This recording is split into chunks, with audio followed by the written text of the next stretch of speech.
Welcome to the first 10 minutes of Borderlands 3. It's been a little over a week since release, and for the few of you out there that have not already played or gotten it, I wanted to show you the first 10 minutes or so of the game. Now, just like Borderlands 2, there are 2 long cutscenes at the beginning, so I'm going to put 2 timestamps in the description, one for when the actual gameplay without my voiceover starts, and then one for when my commentary starts. Also, for this reason, you're going to see a bit more than 10 minutes, but that just means you get to spend a little more time with me. Let's begin.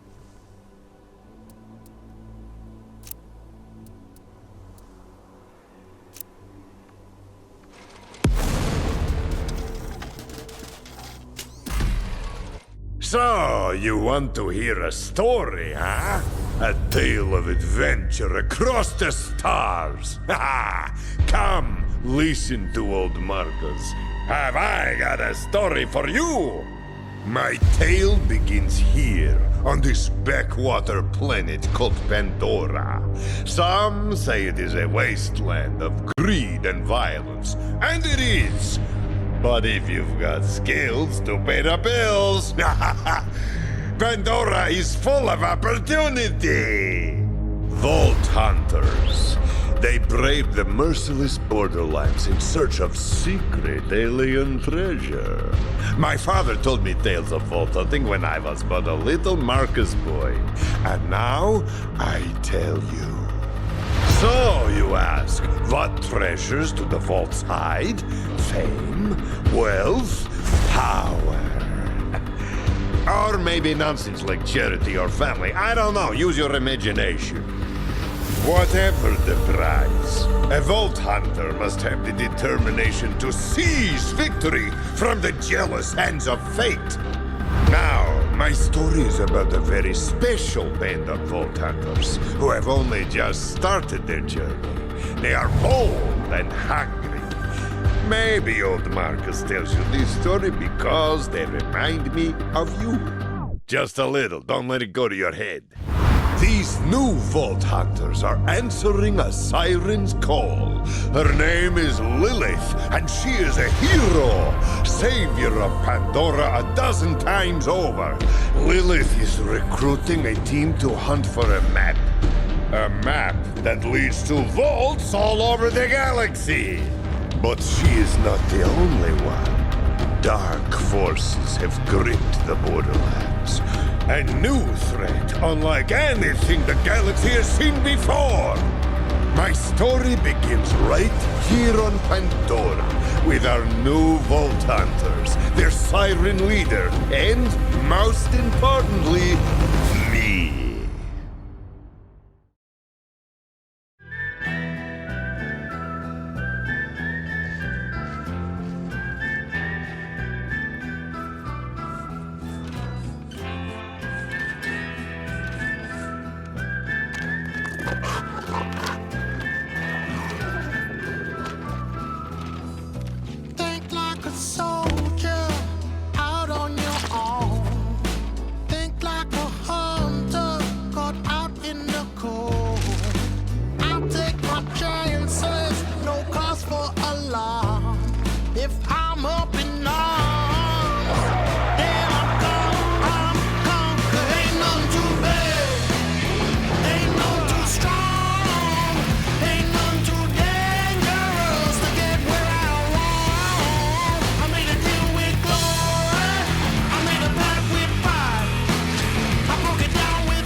Everybody's got a fire to burn.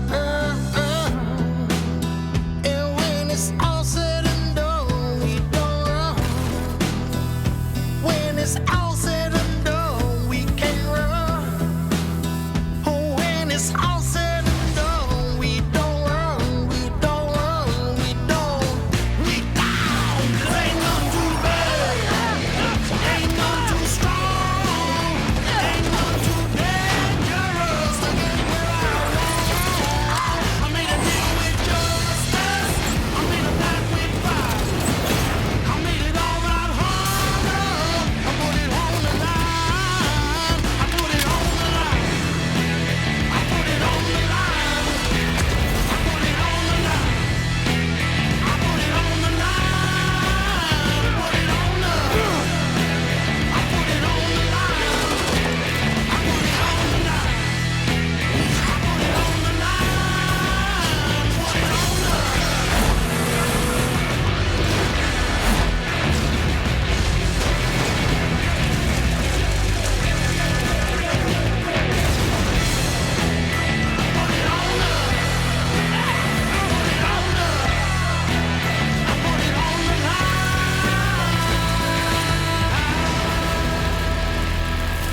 It's a beautiful day, full of opportunity.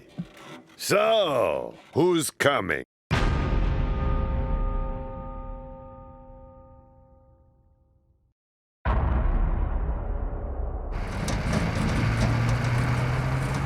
New Vault Hunter, huh? Name's Marcus. You picked a hell of a time to join the Crimson Raiders. Good to see someone survived the attack. I'm Lilith, commander of the Crimson Raiders. Those bandits you fought are part of a cult hunting for the vault map. But you and I are gonna find it first. For now, my scout is waiting for you up ahead. Good luck. She spoke inside my mind. Strange. This is your stop, Vault Hunter. The hunt begins. Try to stay alive. I'd hate to lose a new customer.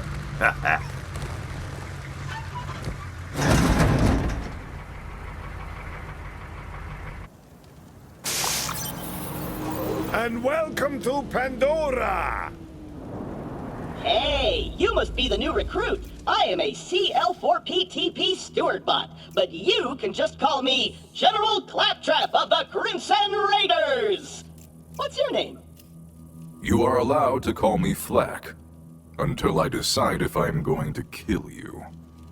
Thanks. I'll pre-order your tombstone just in case. Now, those jerks who tried to murder you are the Children of the Vault, a bandit cult who follow their creepy leaders with blind devotion. Which reminds me, if you're going to obey my every beck and call, you'll need an echo device.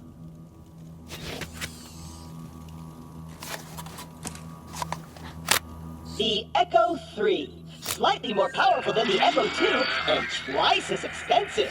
Besides, the Echo 2 had a tiny issue with spontaneous combustion, so they rebranded those as grenades. Now listen up, recruit. Lilith ordered us to take over a Children of the Vault propaganda center. Time to show those culty weirdos that no one messes with the Crimson Raiders. Follow me, recruit, to glory!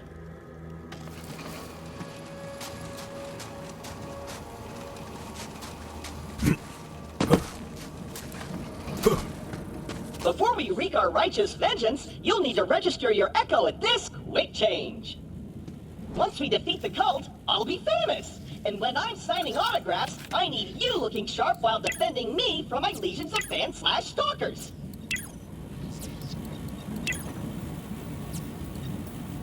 A user agreement? Boring. Don't worry, corporations have our best interests at heart.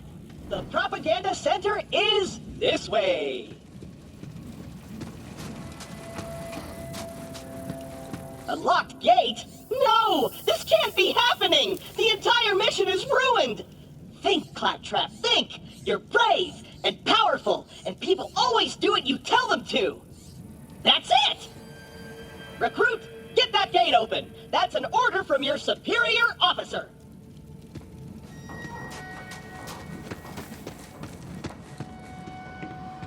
You did it! Best recruit ever! But don't get cocky.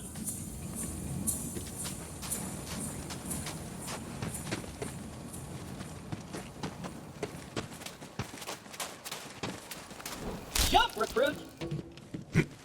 The propaganda center is up ahead.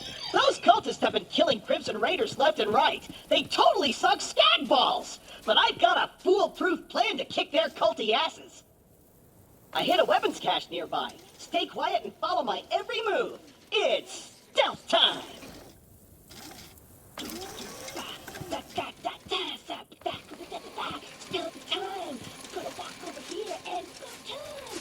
Gonna come over here super quiet. Tiptoeing over here. Gonna spin around. I'm so quiet. So super quiet. It's a bit too loud.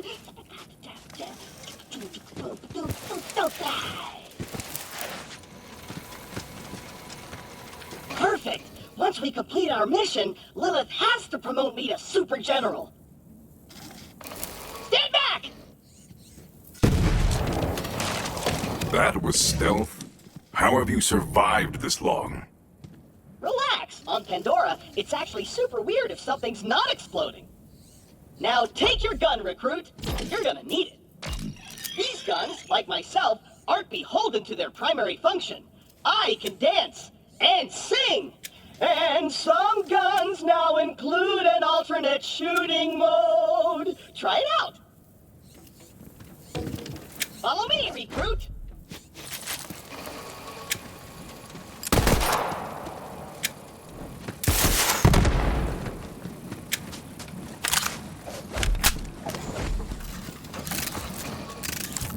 Wait here. I'll talk my way in, become their king, and then you'll surprise slaughter them in cold blood. Watch and learn, recruit. Hello? Anyone there? This is Shiv, holy influencer of the children of the vault. What do you want, Crampot? Hello, bloodthirsty maniac. It is I, Claptrap, Slayer of the Destroyer, and Super General of the Crimson Raiders. We have you completely surrounded. Open the gates now, and perhaps I will be merciful. Yeah. Let me think about that. They might call themselves Children of the Vault, but they're still bandits, and bandits are incredibly stupid. Okay, we're going to surrender. Please don't kill us, Crampot. That's what I thought. Open the doors immediately for your new king. Easy. I'm coming out. Just wait right there. We did it! I did it! Another victory for the Crimson Raiders! Hey, I feel funny. What's happening to me? Ah! Ah! Ow! Kill the heretics in the name of the Colossus!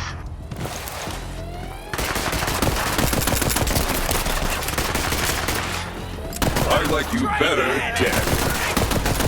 You're gonna get burned, heretic!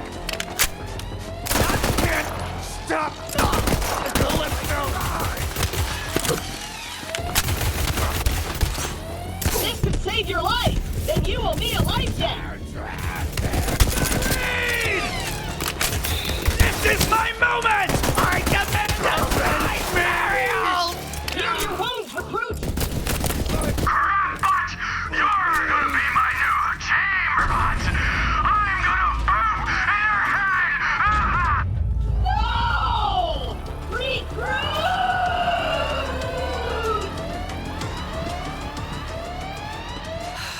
I know Claptrap can be a little claptrap, but he's still one of us. You're gonna have to save him.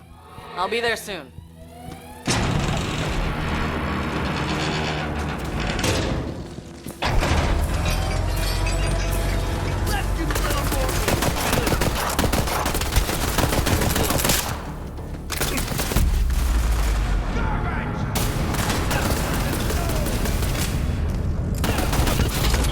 Kill the bad guys!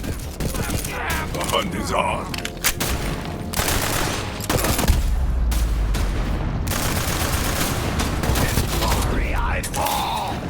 Hold the line! Put these bullets into the bad guys! That's a direct order! I'm invincible!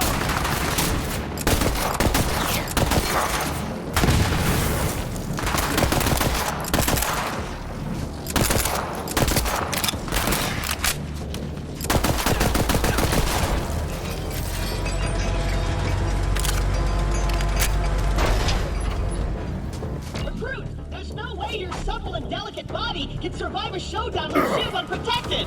Look around for a shield! Dogs that are dust in the dust! Wanna eat every... Boys and children... You got a shield! Now you're invincible! Not really, but it just might keep Shiv from killing you in one hit! Let's get you in there, recruit! Hey, Shiv! All your dumb friends are dead! I challenge you to a trial by combat! But because I'm stuck to this magnet, my loyal champion shall vanquish you in my stead! Come on in, heretic! I haven't met my sacrifice quota for the day! I'm I'm gonna sharpen my blade on your spine!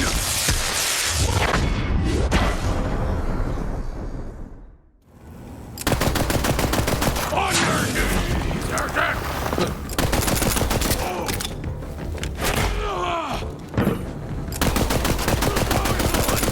Knife in the board!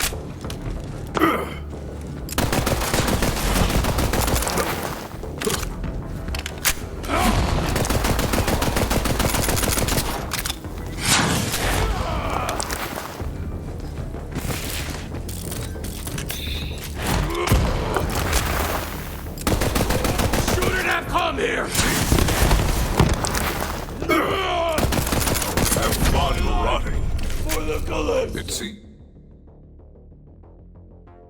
seems the humans on Pandora are even more savage than the... Borderlands 3. This game has been long awaited by basically anyone who's ever played any Borderlands game. As for me, I played Borderlands 1 back when it first came out for one day. Only one day. I stayed at a friend's house and we had a sleepover. This was like way back in high school, and we played for 8 to 9 hours straight through the night. Had a blast. I had never quite played anything like it, because remember, this was back when Halo was king of Xbox, at least still, and then Gears of War was out, and so there was just nothing quite like the co-op experience that the original Borderlands allowed for. So anyway, since then, it was several years before I played Borderlands 2 and the pre-sequel. Got into those games with some fellow Xbox players that I had met way later in life, and they were a ton of fun. So this one was much anticipated, you could say. So if you watched my Borderlands 2 video, or if you haven't, this is how I'm going to approach this latter half of this video. I'm going to just kind of talk over the footage that we're watching. I'm not going to go in depth. I'm not going to have like a voiceover. I'm just going to express my first impressions. So if there's a bit of pause here and there, it's because I'm doing this live, so to speak. I'm watching my own footage and then recording to it. So I'm not going to just be as fluent and flowing in my word. I don't know. This is a perfect case in point. But so I like this new customization quick change station. You saw right there.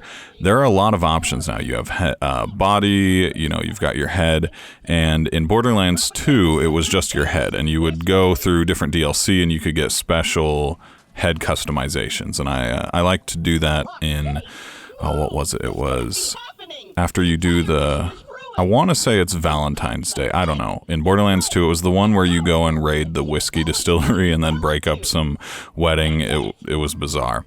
But that's the one that I think I currently use for Zero in Borderlands 2. But yeah, so enough about that. This opening is obviously a lot different from Borderlands 2 in setting. And if you watched that video or you know about me, I was not a fan of the way Borderlands 2 started.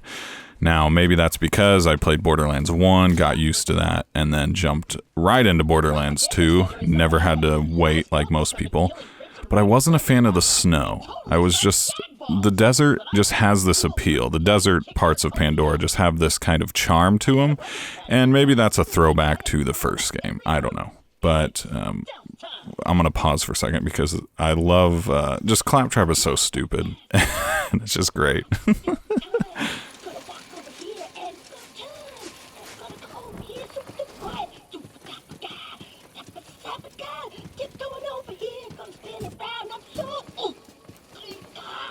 Yeah, I love Claptrap. Oh, and a little bit of behind the scenes. Apparently, the voice of this Claptrap is not the same as in the previous two games. And if I wouldn't have known that ahead of time, I would never have noticed. They sound spot on. And of course, Claptrap's voice is edited. It's got different effects over it, so it sounds the way it does, just like Flack's voice here. But yeah, I could not tell the difference. The humor, at least the writing, it seems pretty much the same. And again, I've said this before, whether in Borderlands 2 video or just if you've played with me, on Xbox. Now include an alternate shooting The game, the humor is, it's not for everyone, is what I'll say. You kind of have to go into it expecting something silly and kind of dumb, right? A lot of people like to say, like, oh, yeah, Borderlands humor is just cringy and all this stuff. And I'm like, well, I guess, but that's kind of the point. And when you reset your sort of your approach and your perspective and be like, okay, I know what I'm getting into this game. The humor's not to be taken seriously, and it's just kind of cringy dumb. It makes it better, and you can kind of appreciate it in that way. Thirsty maniac. It is I, Claptrap, Slayer of the Destroyer, and Super General of the Crimson Raiders. Also, I want to know why Lilith made him a general, because everything Claptrap does results in more work for the player, as you will soon find. They might call themselves Children of the Vault, but they're still bandits, and bandits are incredibly stupid. Bandits are stupid, though, so they run at you even when all their buddies have been murdered in front of their eyes. What I was saying about the desert versus snow, it's just, to me, it's just classic, and I like kind of that windswept, the cliffs and just the roads with everything, the sand on either side. It's just more charming, and maybe it's because to me that feels more like a post-apocalyptic wasteland, which I know that Pandora's not necessarily that. Like, this isn't strictly a post-apocalyptic game. It's a different planet, and this is just the way the planet is. But in whatever year Borderlands 1 came out, that was kind of a big thing, like, you know, pretty popular, the post-apocalyptic stuff. I don't know the dates off the top of my head, but I know Left 4 Dead was released sometime around then, or, you know, within a few years. And so zombies were huge. So this type of atmosphere, just this lawless society, bandits, raiders, all this, it was big. And yeah, and so this just feels more like it more than Snow does, I guess, for me.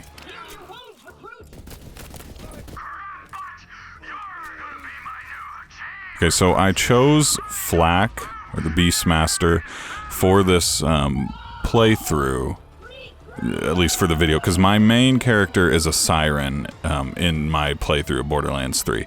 I had never played a Siren before, so this was the first time I was getting a chance to. And to be honest, I'm a little bit underwhelmed with the Siren so far in Borderlands 3. That might just be the skill tree I've gone down, and at the end of this commentary section, I'm going to go in depth about the menu, because they changed it and they kind of reverted back to what I liked about Borderlands 1. So Second Wind is back, and you know, that's kind of like a Borderlands staple. Rewards you if you can get a kill off even when you've gone down. So love that feature. You know, you don't have to res as often with other people if you're playing, because if they just, you know, weaken people for you, you can res yourself and it's an instant res, and then two people aren't out of the fight while one's resing you. Anyway, back to the Siren versus Beastmaster. I've played a little with the Beastmaster, and it's a lot of fun. Being able to choose the different pets, but also what type of action skill you want, and they don't have to be on the same tree, and so I really, really love that. Whereas the Siren just kind of feels more like classic Borderlands, where you've got this one ultimate ability that's, you know, it's good, but if you screw it up, then it's just a waste, which is how I feel with how I've built Amara in this game. But yeah, Beastmaster's a lot of fun. The Real Wally is a friend of mine, and I've played this with him a lot. He's the one who got me into Borderlands 3 specifically this time around, and he plays as Beastmaster, and he loves it. So I do think that the Beastmaster class was kind of their premier one for Borderlands 3. It just feels like it's the most well-designed of them all, from what me and my friends have played. We've been talking together about it. That and Mose, who is the mech lady, I guess. So again, we've got just like Borderlands 2 and 1, we've got the funny little nameplates. every time that you enter a boss fight or meet a new character that's a little more important than the basic raider. Combat feels the same as it always has. I know I've kind of been monologuing over this footage and missing out on a lot of the combat. I don't remember a lot of boss fights in 1 or 2, but in this game, Borderlands 3, they definitely have their own flair. So you notice he's got an attack where he slams on the ground right here, and then it shoots out kind of like a wave of whatever after you, or chasing after you. I really like that. It gives each boss encounter that I've experienced so far, not just Shiv, but others, it gives them their own sort of feel, mechanics, I guess you could say. So I enjoy that. I'm on my way. Thanks, Lilith. Oh, I forget what that's called, but where they overlay real video into this type of stuff. There's an entire video game genre, old school genre, that's that. So I'm not going to talk about the menu here. I'm going to talk about it later on. But you can see the trees, and this is kind of what I'm experimenting with here. I can choose different action skills, but then you'll notice on the right that it's keeping whatever pet I had previously selected. So I can mix and match between the trees, and I really enjoy that. I haven't really explored fully if they get buffed. I guess I don't know. I haven't played the Beastmaster a ton, so I don't know if going down the tree buffs that specific pet or all pets. But I like that right away because you can use whichever pet you like the most, but you're also getting a different action skill than you might have. You don't want to be like locked into one particular one, right? So that's a big feature for me, at least in why I like the Beastmaster. Classic Claptrap getting himself into trouble as always. No surprise there. You just have to love him, really. Game teaches you right here about revive. So if you've watched this footage, whether you are watching it with me talking over it or beforehand, Borderlands does a great job of teaching you the game just by this opening sequence, and this is quite literally kind of a tutorial ultimately for this game. And Borderlands 2 had it. Borderlands 1 kind of did, but it wasn't as segmented, I guess, as 2 and 3, so.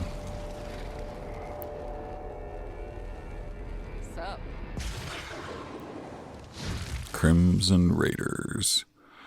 Of course, the Crimson Raiders were the bad guys in Borderlands 1, so if you recall. Okay, so menu. It's back to being a static menu. I love this. I could not stand the Borderlands 2 menu where it kind of was free-floating. So here's your quest log. You've got your echo tapes, whatever, all this stuff that I don't know about yet because I'm not extremely far into the game. But yeah, so you got your quests here, your completed quest. It's quite simple. It's the same, really. I mean, nothing spectacular here. It does start to fill up, and so far they are not. Maybe you can sort it, but I haven't been able to sort it by planet, which would be nice. The map is a lot different. I don't really remember the map in Borderlands 2 or 1, but I almost guarantee it wasn't like this. This sort of 3D space here, fantastic. You can really see where you're going, and then it's reinforced by a mini-map that you can see while you're playing, so that's super helpful. You can that's Elder Scrolls talk seeping in. You can fast travel to your car, like if you've spawned a vehicle, which you get early on in this game, unlike what I felt was like Borderlands 2. I don't recall exactly, but in this game you get a vehicle basically right after this opening area or opening quest, really. So but yeah, if you have your vehicle out, you can spawn to it. That's nice. You saw a bit right there, just kind of the inventory management. It's the same. It's fantastic. And then the skill tree. Yeah, so Borderlands 3 is ultimately more of what made Borderlands 2 fantastic. They kind of, made some changes to, or reverted things back to what people liked about Borderlands 1. It's basically, Borderlands 3 is the best of Borderlands 1 and Borderlands 2 and Borderlands the pre-sequel. Like, all those games, you can tell, went into the design space for this one, and I think that makes it a fantastic game. This is a buy for me, but that's kind of no surprise. I've been a fan of Borderlands for a few years now, so ultimately, I'm going to love this game.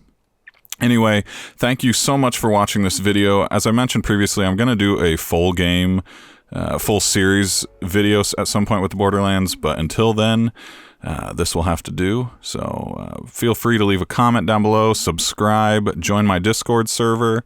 That link is in the description, and I will see you all in the next video. Take care.